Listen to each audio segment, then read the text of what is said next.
Assalamualaikum warahmatullahi wabarakatuh. Saya Ahmad Ibn Nasir Muhammad Azir daripada kumpulan 6 dan 7 ingin membentangkan mengenai teori ilmu berkaitan epistemologi. Pengenalan. Epistemologi adalah termasuk dalam kategori falsafah teoretikal, membahaskan tentang hakikat dan sumber kesahihan sesuatu ilmu dan mempengaruhi peradaban manusia kerana setiap peradaban terbentuk daripada teori pengetahuannya. Pengenalan mengenai maksud epistemologi daripada segi bahasa, berasal daripada pergabungan perkataan Yunani iaitu epistisme yang bermaksud ilmu dan logos yang bermaksud sains atau kajian. Epistemologi ialah sains atau kajian mengenai tentang ilmu. Epistemologi daripada sudut terminologi bermaksud teori falsafah terhadap pengetahuan tentang bagaimana dan apa yang kita tahu. Epistemologi adalah satu disiplin ilmu yang bersifat menilai, menentukan standard, menguji dan membahaskan keabsahan pengetahuan. Masalah utama dalam perbahasan epistemologi adalah sumber ilmu pengetahuan dan kebenaran dan kesahihan ilmu pengetahuan tersebut.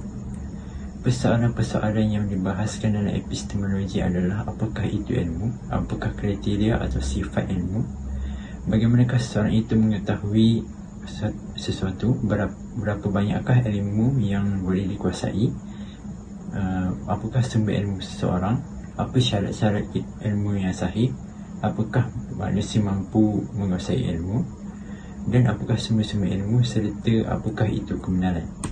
Sekian sahaja daripada saya. Saya akan serahkan kepada ahli kumpulan saya yang lain.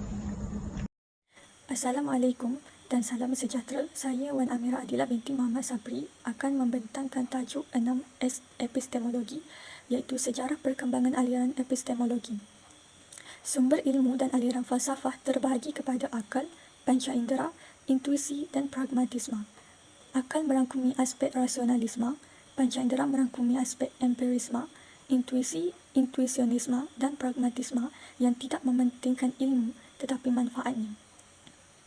Sejarah perkembangan epistemologi barat bermula dengan tamadun Yunani, zaman pertengahan, zaman moden dan pasca moden. Aliran falsafah ilmu, kesan daripada revolusi sains telah menjadikan falsafah pemikiran barat lebih menjurus kepada aliran rasionalisme dan empirisme. Rasionalis mengatakan bahawa konsep dan ilmu diperoleh tanpa bergantung kepada pengalaman deria atau panca indera. Empirisis mengatakan bahawa pengalaman panca indera merupakan sumber hakiki terhadap semua konsep dan ilmu.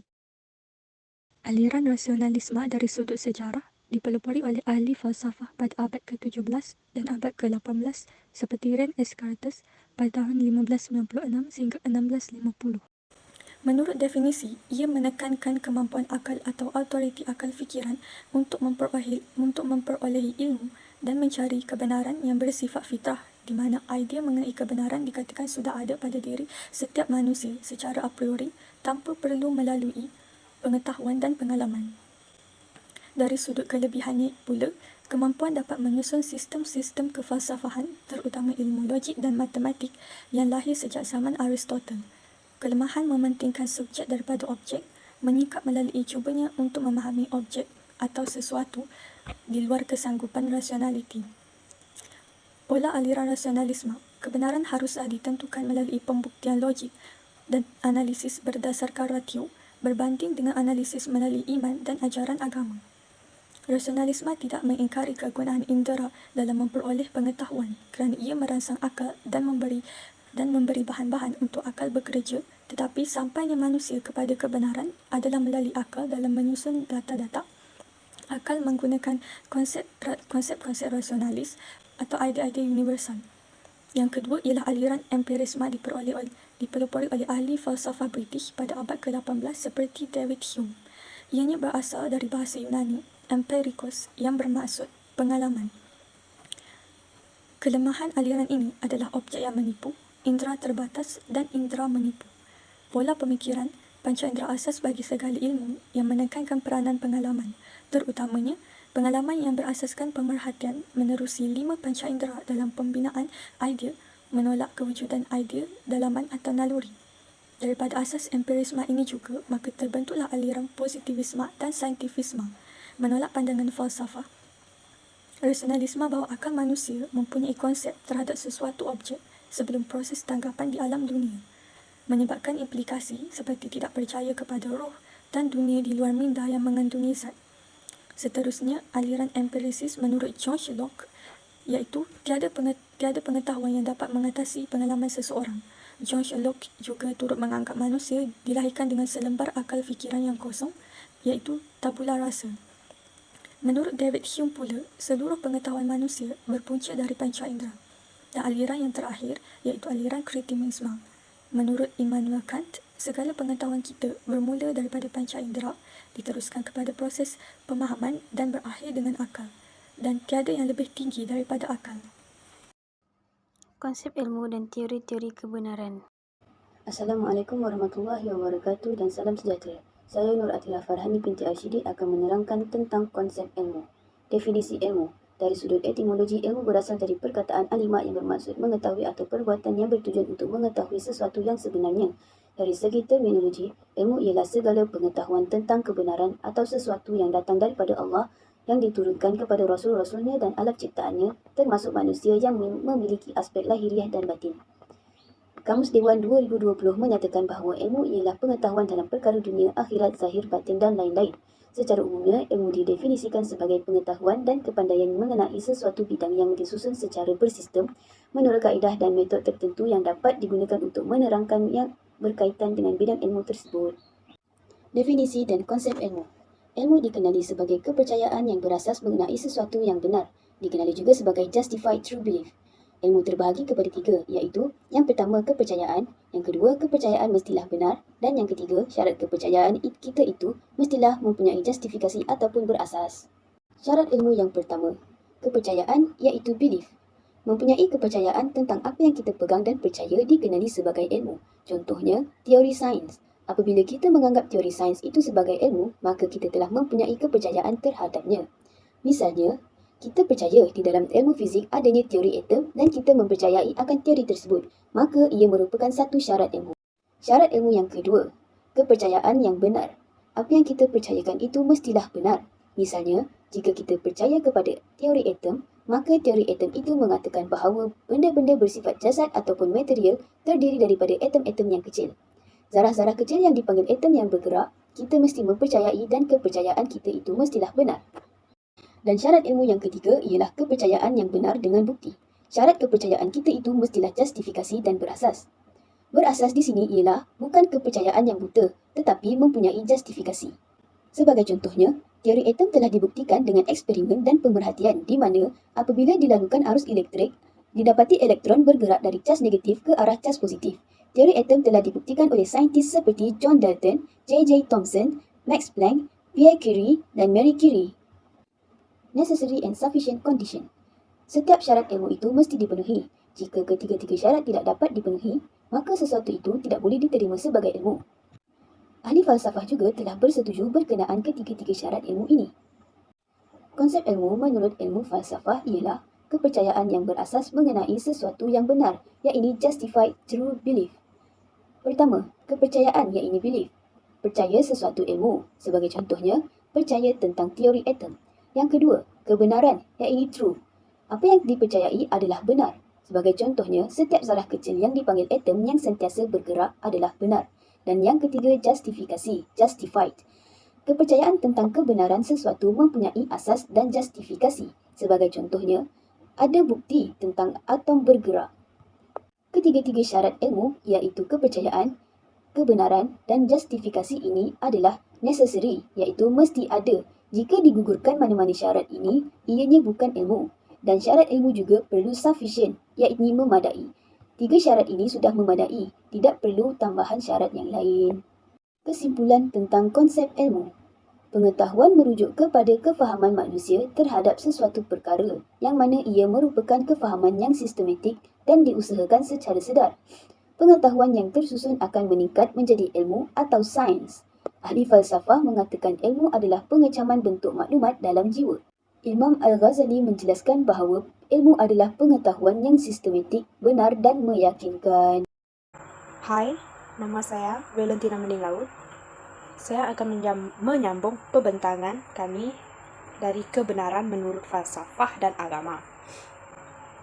Falsafah terbagi kepada 3 teori, iaitu pertama, teori koresponden, kedua, teori koherensi, ketiga, teori pragmatik.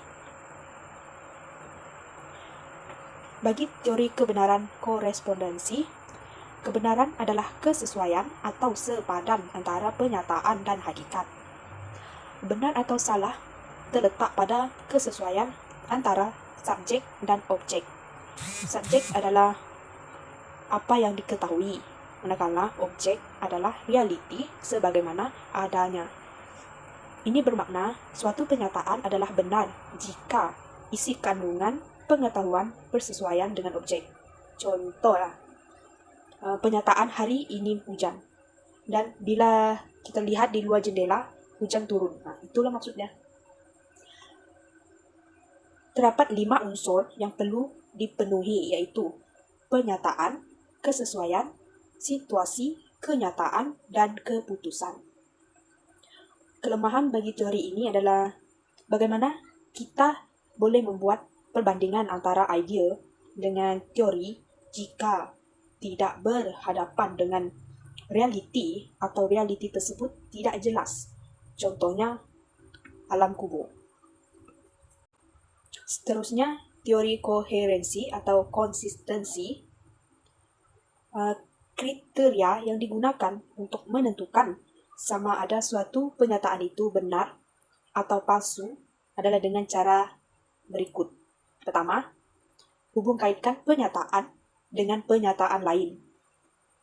Kedua, cari hubungan antara satu ayat dengan ayat yang lain. Ketiga, lihat konsisten atau sebaliknya, yaitu sama ada penyataan itu konsisten, benar, atau tidak konsisten, tidak benar. Contoh penyataan pertama yaitu John adalah pembunuh si mati. Penyataan kedua, cap jari John terdapat di senjata. Ketiga, John dilihat oleh saksi sebagai orang terakhir keluar dari tempat kejadian. Jadi, ketiga-tiga kenyataan adalah konsisten dan tiada percanggahan antara satu ayat lain, maka maksudnya John adalah pembunuhnya. Penyataan itu adalah konsisten. Teori yang ketiga yaitu teori pragmatik.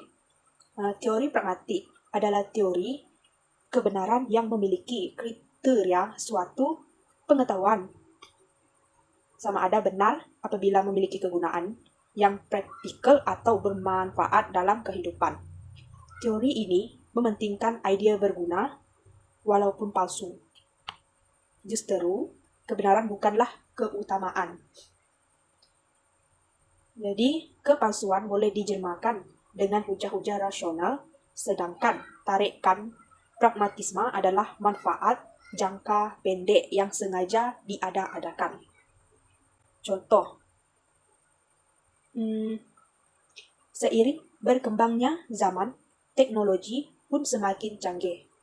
Para ilmuwan menemukan teknologi baru untuk manusia, yaitu telefon pintar. Contohnya, penemuan dan pengaplikasian telefon pintar tersebut dikatakan benar kerana berguna untuk mempermudahkan pekerjaan manusia. Namun, teori ini juga ada kelemahannya, yaitu bersifat relatif dan berubah-ubah mengikut peredaran zaman. Idea atau kenyataan tidak semestinya benar dan hanya berfungsi dalam keadaan tertentu sahaja.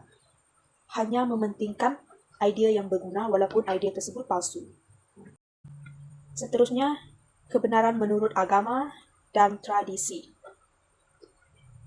Teori agama itu kebenaran mutlak yang bersumberkan dari Tuhan dan dihayati dengan keimanan dan kepercayaan.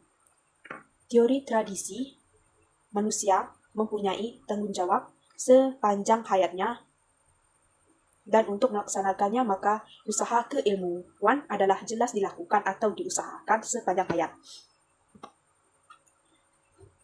Rumusan bagi bab epistemologi, itu bab 6.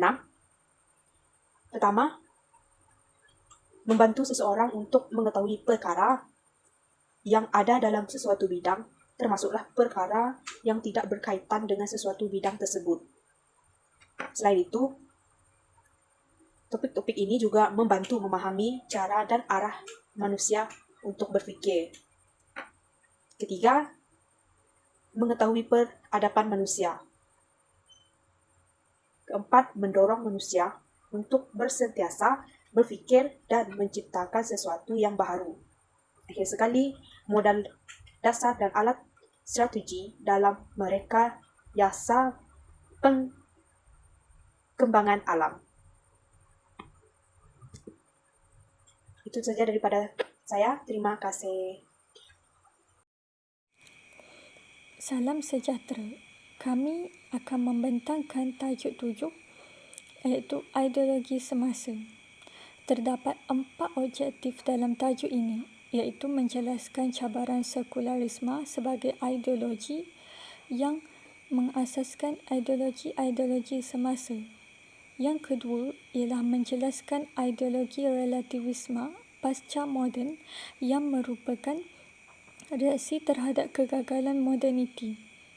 Objektif ketiga menghuraikan implikasi relativisme pasca moden dalam menafikan kebenaran dan hakikat dalam kehidupan semasa. Objektif keempat menganalisis jawapan agama dan tradisi terhadap cabaran ideologi relativisme pasca moden dalam kehidupan semasa. Apakah itu sekularisme? Sekularisme dari segi etimologi berasal daripada perkataan Latin seculum yang bermaksud di sini dan kini. Menurut Oxford Advanced Learners Dictionary, secularism bermaksud a belief that religion should not be involved in the organisation of society, education, etc. Dari segi terminologi, sekularisme merujuk kepada ideologi pemisahan di antara agama dan negara, dunia dan akhirat, jasad dan roh, sains dan agama. Sekularisme adalah fahaman doktrin, pendirian dan sebagainya yang menolak nilai-nilai keagamaan dalam kehidupan sosial manusia menurut Kamus Dewan edisi keempat. Unsur utama sekularisme terbahagi kepada 3 iaitu disenchantment of nature, desacralization of politics and deconsecration of values. Disenchantment of nature menghilangkan makna spiritual kepercayaan daripada alam kehidupan. Pemisahan alam tabi'i dari makna rohaniah seperti Tuhan, Dewa dan lain-lain. Alam tabi'i bebas dari kekuasaan Tuhan, Dewa, Dewata dan roh. Maka manusia boleh mengeksploitasi dan memanipulasi alam dengan sesuka hati, tanpa takut, was-was, pantang dan sebagainya. Seterusnya, desacralization of politics ialah menghilangkan unsur-unsur keagamaan di dalam politik hal ehwal manusia. Penafian kepimpinan yang telah disahkan oleh agama, menafikan wujudnya keturunan dewa-dewa, perkenan dari alam gaib, tauliah dari Tuhan. Setiap manusia boleh dan berhak untuk menjadi pemimpin walaupun tidak mempunyai kelayakan rohaniah, akhlak dan akal. Dan unsur ketiga iaitu deconsecration of values, iaitu menghilangkan unsur-unsur penyucian nilai agama daripada minda dan tingkah laku manusia. Penafian kesucian dan kekekalan nilai-nilai hidup, sistem nilai sebagai hasil kebudayaan yang bersifat relatif dan sementara sahaja, termasuk agama. Agama hanyalah satu alat untuk mendapatkan sokongan, pengaruh dan sebagainya. Perubahan pemikiran falsafah Barat bermula dengan teosentrik, iaitu segala proses kehidupan yang berpaksikan Tuhan. Seterusnya antroposentrik, pemikiran yang memandang manusia sebagai pusat dari sistem alam semesta. Seterusnya modernisme, iaitu pemikiran dan gerakan yang berjuang untuk menggantikan segala pemikiran tradisionalisme agar sesuai dengan keadaan semasa yang dianggap moden, dan perubahan pemikiran terakhir iaitu pemikiran pemodenan yang lahir pada abad ke-18 apabila kelahiran ramai pemikir dan kemajuan teknologi di Barat. Di manakah Barat dalam perkembangan pemikiran? Bermula pada tahun 1400 hingga 1600 iaitu dikenali sebagai Dark Age. Renaissance pada tahun 1400 hingga 1600 dikenali sebagai zaman Renaissance yang diketuai oleh Galileo Galilei. Pada tahun 1650 sehingga 1800 dikenali sebagai zaman Enlightenment oleh John Locke, Descartes, Hume, Immanuel Kant, dan pada tahun 1900 iaitu modernisme Hegel, Dietrich Heidegger, dan pada tahun 2000 pasca modernisme iaitu Lyotard, Derrida dan Foucault Baudelaire. Saya akan menyambung pembentangan kumpulan kami dari modernisme. Modernisme muncul pada zaman kebangkitan setelah berakhirnya zaman gelap pada sekitar tahun 1900. Modernisme bermula di sekitar abad ke-18 dengan adanya gerakan Enlightenment yang dibawa oleh golongan ahli-ahli falsafah Enlightenment seperti Immanuel Kant di negara Jerman, John Locke dan juga David Hume di Britain.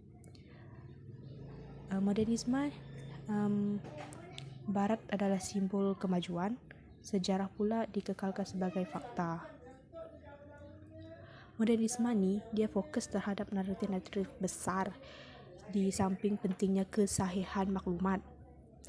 Fahaman modernis berteraskan logosentrik, iaitu menekankan pentingnya akal fikiran yang rasional dan bukti sains di dalam menentukan kebenaran, itu menentukan apakah bentuk organisasi sosial dan sebagainya. Pemikiran egosentrik, antroposentrik dan eurosentrik telah disebarkan. Modernisme mengagungkan akan kejayaan sains dengan kemunculan ahli-ahli falsafah baru seperti Bertrand Russell dan Karl Popper yang membawa aliran modernisme dan positivisme. Itu saja daripada saya. Terima kasih. Pasca modernisme. Pemikiran pasca modernisme adalah kesinambungan daripada pemikiran modernisme yang dianggap tidak sempurna. Ideologi ini memerangi ideologi modernisme yang berteraskan logocentrism, iaitu menekankan rasional, reasoning dan sains dalam memahami semua perkara. Golongan pasca modernisme berpandangan insan bukan hanya terdiri daripada aspek intelektual tetapi juga aspek emosi, intuitif, kerohanian dan sebagainya yang perlu dihargai. Anti kepada asas-asas kebenaran, hakikat dan cenderung untuk mengubah sejarah. Pasca modernisme Barat adalah simbol penjajahan. Ideologi ini telah meresap ke dalam pelbagai disiplin ilmu termasuk bidang antropologi, psikologi, sosiologi, sejarah, politik dan lain-lain. Sikap tidak mengambil kisah kepada kehilangan sejarah, jati diri, agama, tradisi. Agama dianggap boleh diubah oleh aliran metafizik.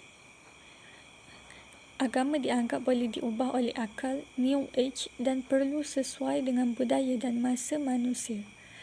Persoalan falsafah dan aliran metafizik berkaitan dengan agama pula dianggap tidak lagi relevan Ini kerana ia lebih mementingkan kebenaran dan bergantung kepada konstruksi budaya semata-mata.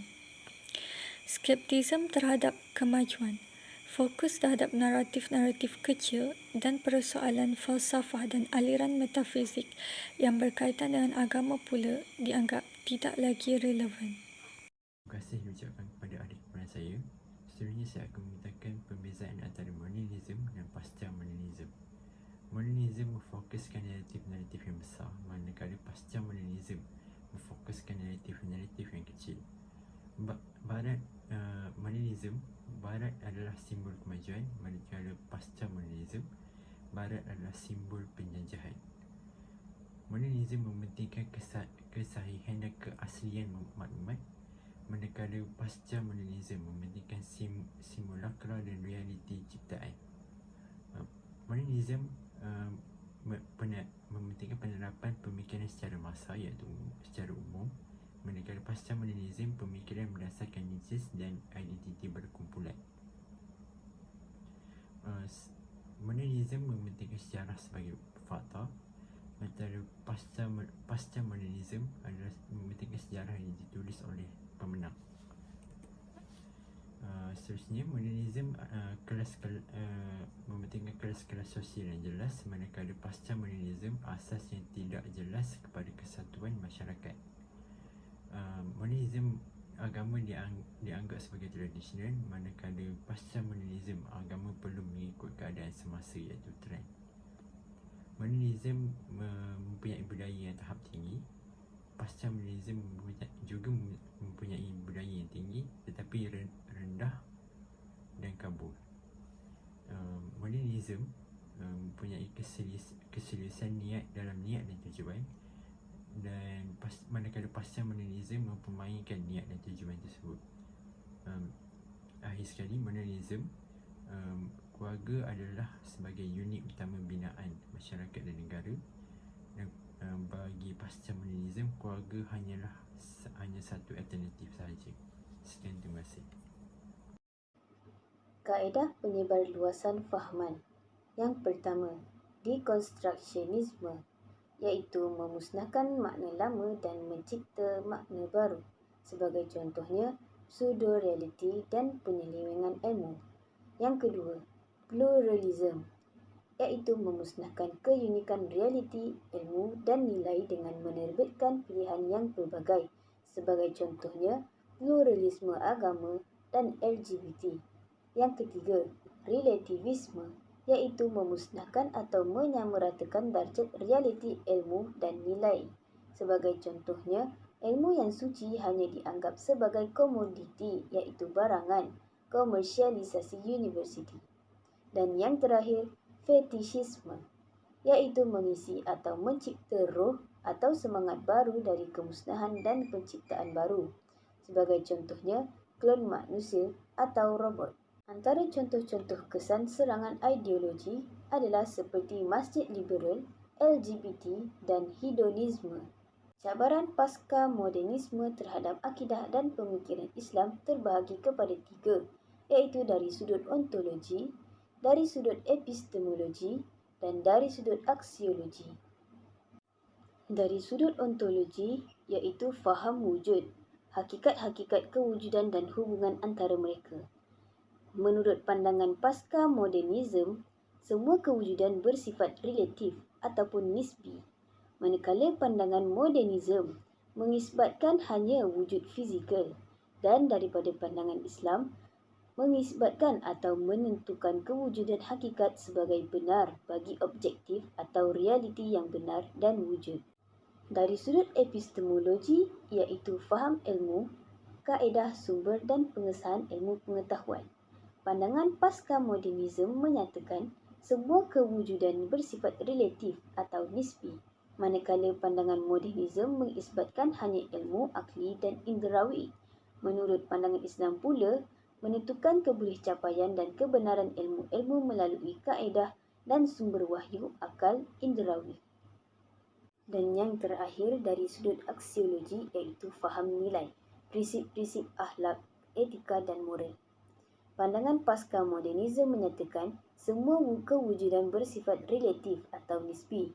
Pandangan modernisme pula menyatakan bahawa tiada prinsip nilai yang tetap tetapi menurut situasi. Manakala pandangan Islam menisbatkan atau menentukan prinsip-prinsip yang tetap tentang baik dan buruk atau salah dan silap dari sudut etika dan estetika. Sekian daripada kami. Terima kasih kerana menonton.